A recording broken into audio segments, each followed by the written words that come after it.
the next thing I wanted to ask you about was what are some of the main analytical challenges with the separating and the quantifying of those analogs like semaglutide? So peptides, some people want to compartmentalize pharmaceuticals into large molecule and small molecule or into pharma and biopharma. And I think there's a lot of verbiage that's out there. And I don't know as a chemist if I really care what you want to call them. I think of Romeo and Juliet and, a rose by any of the name.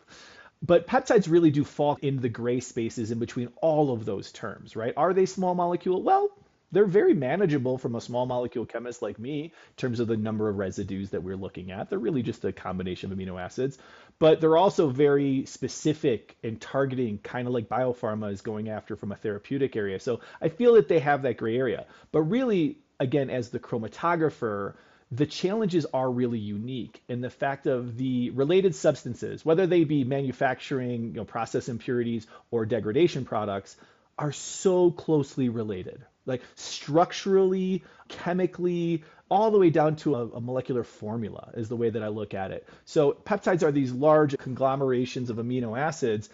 A lot of their impurities are a deletion of one amino acid or one oxidation at one position, or God forbid it's isomerization, where it's the same exact molecular formula, just in a different shape or something to that nature. And so they're so chemically related that it's a little bit different than what we're used to when we're talking about like a substituted nitrobenzene, which is a pretty different structure. And so we can use the different modes of chromatography to get good chromatographic separation. Where if you think of a large peptide, let's just make up a number like 31 amino acid residues, and it's got one less amino acid, relatively that's a very small change. So I think it's those really small changes and small differences between the related substances which make them very challenging to separate.